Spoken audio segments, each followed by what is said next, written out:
thème, c'est le disciple que Jésus aimait. Quand on lit déjà, même dans la Bible, on dit le disciple que Jésus aimait. Est-ce que donc parmi les disciples de Jésus, il y en avait qu'il n'aimait pas? Et puis, on se rend compte que le thème revient 5 fois dans les évangiles de Jean. 5 fois, mais dit de façon différente. Alors, comme nous sommes l'épouse, Jésus est l'époux.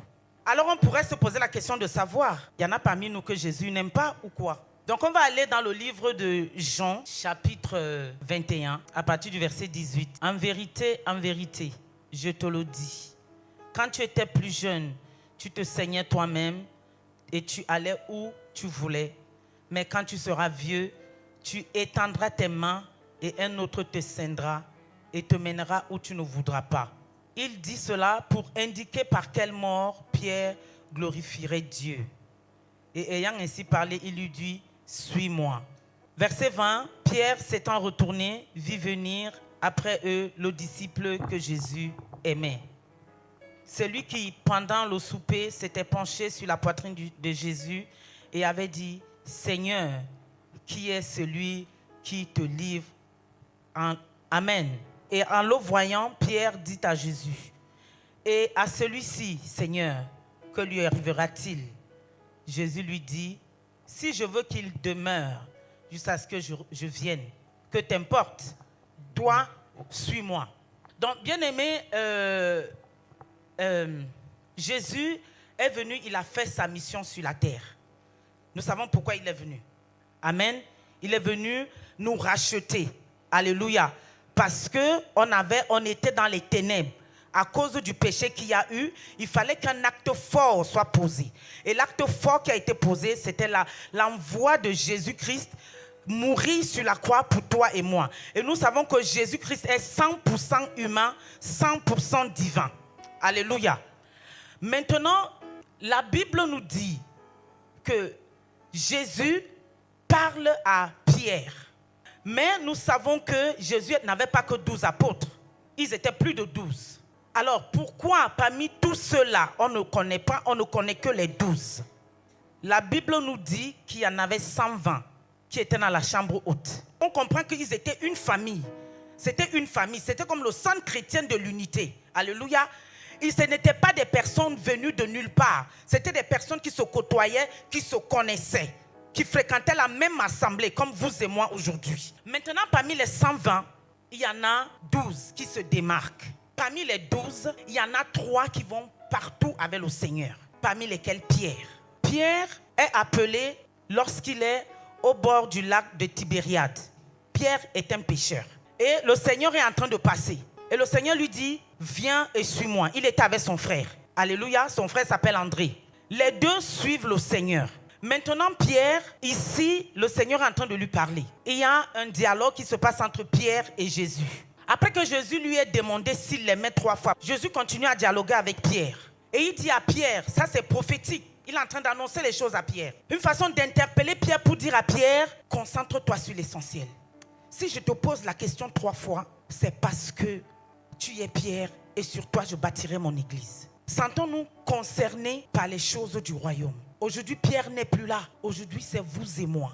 Il nous faut être concentrés pour pouvoir aller jusqu'au bout. Jésus a accompli sa mission en 3 années. Mais le reste des années, on ne nous dit pas ce qui s'est passé. Jésus est en préparation. On nous parle de Jésus à l'âge de 12 ans. Et puis Jésus disparaît. On ne sait pas où il est passé. Il réapparaît à l'âge de 30 ans. Qu'est-ce qui s'est passé? Jésus était à l'école. Bien aimé, on a souvent besoin d'être enseigné. Et l'enseignement, c'est par les situations qui nous arrivent tous les jours. L'enseignement, c'est peut-être quand tu arrives quelque part parce que l'ennemi sait que tu es quelqu'un de susceptible. Bien aimé, sachant que l'ennemi joue avec notre susceptibilité. L'ennemi joue avec notre caractère. Alléluia. Il prend dans ton caractère pour te confronter. Et le Seigneur permet cela parce qu'il veut te voir grandir. Et c'est ce qui s'est passé. Jésus a dû se mettre quelque part. Il a dû être enseigné par les situations de la vie. La Bible dit qu'il était charpentier. Et je suis sûr que dans son travail en tant que charpentier, il a rencontré des situations qui l'ont amené à accepter la croix. Et Jésus a accompli sa mission par la force des enseignements qu'il a eus. Il était 100% humain, 100% divin. et nous le sommes aussi. Parce que la Bible nous dit que Dieu nous a fait à son image dans le livre de la Genèse, selon sa ressemblance. Nous sommes à l'image de Christ. Il y a du divin en nous. Donc Jésus est en train de préparer Pierre par rapport à ce qui va lui arriver. Bien-aimés, il nous arrive des situations justement où le Seigneur nous prépare parce qu'il connaît les lendemains. Nos lendemains sont entre ses mains. Alléluia. Nous ne connaissons pas les lendemains. La Bible dit les choses cachées sont à Dieu, mais les choses révélées sont à nous. Tant qu'il ne nous les a pas révélées, on continue d'avancer dans la foi. Amen. Et le Seigneur, il dit à Pierre, voilà ce qui va t'arriver. À un moment donné, quelqu'un va attacher ta ceinture. À un moment donné, ça veut dire quoi? Que si on attache ta ceinture, on t'amène là où tu peux pas, tu ne veux pas aller. Bien-aimé, Pierre a tué sa chair. Alléluia. Ce dont maman nous parlait, il faut tuer la chair parce que la chair nous amène dans la tombe. Alléluia. La chair va rester dans la terre. Alléluia. Notre esprit, notre âme partira. Il faut travailler à ce qu'on tue la chair. Et Jésus continue à parler à Pierre, la personne en qui Jésus a mis le plus de confiance. Parce que tu ne peux pas confier ton assemblée, tu ne peux pas confier ta maison à quelqu'un à qui tu n'as pas confiance. La Bible dit dans le verset 20, Pierre s'étant retourné, vit venir après eux le disciple que Jésus aimait, celui qui pendant le souper s'était penché. On va au verset 22, verset 21 d'abord, et puis 22. En le voyant, Pierre dit à Jésus, « Et celui-ci, Seigneur, que lui arrivera-t-il » Jésus lui dit, « Si je veux qu'il demeure jusqu'à ce que je vienne, que t'importe, toi, suis-moi. » Amen. Amen. Bien-aimés, nous voyons un peu. C'est notre attitude. Ça dit, Pierre, malgré son onction, la chair ne le lâche pas. Alléluia. Il veut savoir ce qui va arriver aux disciples que Jésus aimait. Est-ce que c'est ton problème, Pierre? Bien-aimé, c'est ça souvent. On est souvent distrait par des choses inutiles. Et vous avez vu la réponse du Seigneur. Il a été sec. Si je décide qu'il demeure ou qu'il meurt, c'est moi qui décide. On perd beaucoup de vue nos objectifs, bien-aimés. On est distrait. Est-ce qu'on voit un peu la dimension où le Seigneur a mis Pierre et où Pierre lui-même il est en train de se mettre? Il sera petit alors que Jésus l'a élevé. Arrêtons de nous rendre petits. C'est parce qu'on se voit petit qu'on est petit. Donc le Seigneur donne cette réponse à Pierre.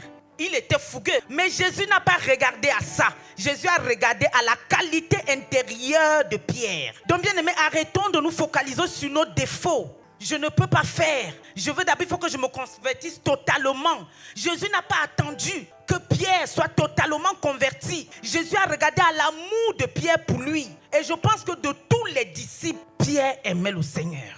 Véritablement. Pierre aimait le Seigneur de tout son être. Il l'aimait tellement. Amen. Et Jésus a vu ça. Jésus a vu les qualités, les capacités intrinsèques de Pierre. Alors il a dit, oui, je te confie mon église. Mais Pierre n'avait pas encore vu la totalité la grandeur de la mission. Alléluia.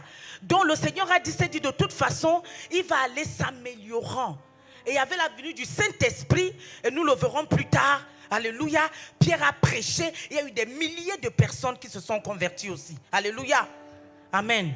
Donc bien aimé, on se rend compte ici qu'effectivement, il y a Pierre d'un côté qui aime le Seigneur. Véritablement. Et à qui le Seigneur dit, suis-moi. Quelles que soient tes imperfections, suis-moi. Quel que soit ton papatoya, il faut me suivre. Parce que c'est en me suivant que tu vas laisser tomber le papatoya pour t'améliorer. Mais si tu restes sur place, tu vas plonger dans les médisances et les murmures. Alléluia. Suis le Seigneur. Alléluia. Quels que soient les combats, suis le Seigneur. Garde en vue ton objectif. Nous allons lire notre texte de base dans le livre de Jean, chapitre 13, verset 23. Un des disciples, celui que Jésus aimait, était couché sur le sein de Jésus. Voilà la particularité du disciple que Jésus aime, selon ce qui est écrit dans la parole de Dieu. Jean est le plus jeune des disciples de Jésus. On se dira peut-être que c'est l'une des raisons pour lesquelles le Seigneur l'aime.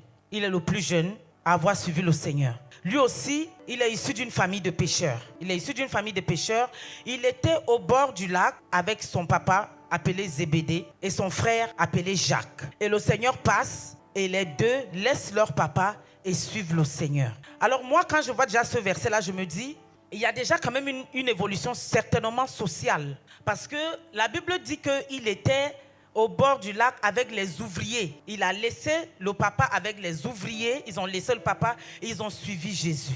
Et ils suivent Jésus et ils commencent à marcher avec le Seigneur. La Bible nous dit qu'un disciple ici, c'est quelqu'un qui suit une nouvelle orientation par rapport à Jésus.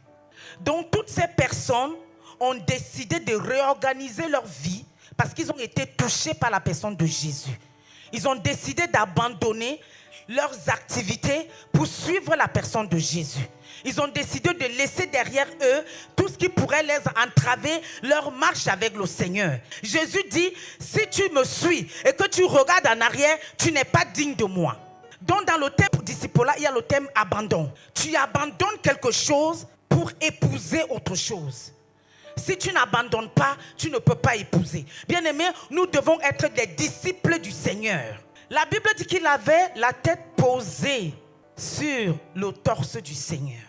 Bien-aimé, l'apôtre Jean a compris quelque chose. Il a compris la mission de Jésus. Vous savez, on peut être nombreux en assemblée. On ne comprend pas pourquoi on est là. On suit le mouvement. Comme dimanche, c'est le jour du Seigneur, je vais à l'église parce que c'est le jour du Seigneur.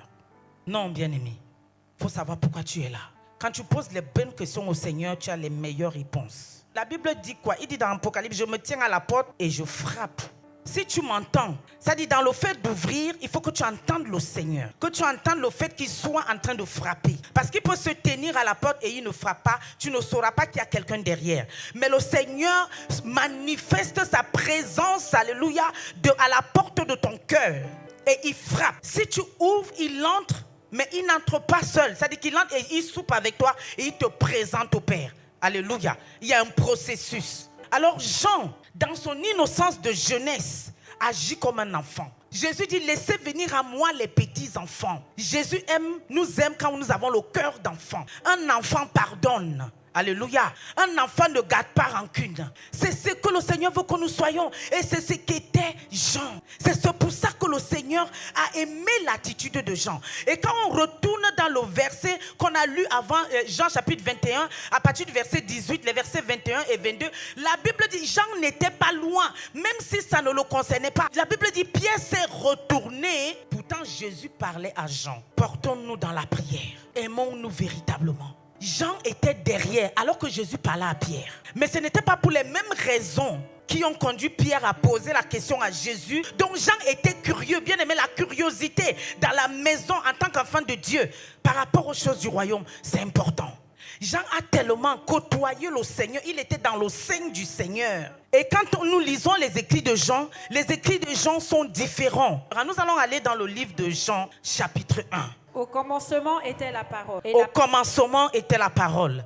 Ici, quand nous lisons Jean, on a l'impression de lire le livre de la Genèse. Alléluia. Trop de similitudes. On voit que Jean était dans une autre dimension parce qu'il a compris que Jésus est venu le sauver. Alors si le Seigneur est venu me sauver, je ne vais pas me gêner. Alléluia. Il faut que je sache qui est le Seigneur pour que je parle mieux de lui. Continue, servant de Dieu. Et la parole était avec Dieu. Et la parole était Dieu. Non, Jean est trop fort. Il pose les choses. Il ouvre ton esprit. Alléluia. Pour te permettre d'entrer en intimité profonde avec le Seigneur. Continue, servant de Dieu. Elle était au commencement avec Dieu. Toutes choses ont été faites par elle et rien de ce qui a été fait n'a été fait sans elle. Amen. L'apôtre Jean est quelqu'un de fougueux aussi, comme Pierre. Le fait qu'il soit jeune, il a compris la mission du Seigneur. Il s'est rapproché du Seigneur. Et ça, c'est encore plus d'avantage au Seigneur. Donc même quand Jean posait sa tête et tout, vous voyez la réponse que le Seigneur a donnée à Pierre. Il dit, je décide de ce que je fais avec lui. Parce que Jean a prouvé son amour aussi pour le Seigneur et aussi pour les choses de Dieu. Bien aimé, on est ici face à deux amours vis-à-vis du Seigneur. Il y a Pierre à qui le Seigneur dit suis-moi parce qu'il a des responsabilités. Il y a Jean qui suit le Seigneur. On pourrait se dire que non, le Seigneur n'aimait pas les autres apôtres. Non, il nous aime tous, certainement de façon différente, mais l'amour est le même. Alléluia. Un seul esprit et différents ministères. Alléluia. Est-ce qu'on comprend, bien aimé? On doit vraiment comprendre. Pour qu'on comprenne que chacun a un appel. Ne regardons pas à cause de l'appel de notre frère, de notre soeur. C'est nos appels ensemble qui font la force et la grandeur du royaume. On n'est pas en concurrence, on se complète. Jésus aimait autant Pierre que Jean, mais l'expression était différente. Bien-aimés, ne nous privons pas les uns des autres, alléluia, parce que chacun de nous a un appel, chacun de nous a quelque chose que le Seigneur a mis. Nous ne sommes pas ici au Centre chrétien de l'unité par hasard. Le Seigneur nous a sélectionnés pour cette assemblée et ensemble, nous devons faire des choses pour le royaume. C'est ensemble, alléluia. Donc bien-aimés, voici ce que je voulais partager avec nous ce matin.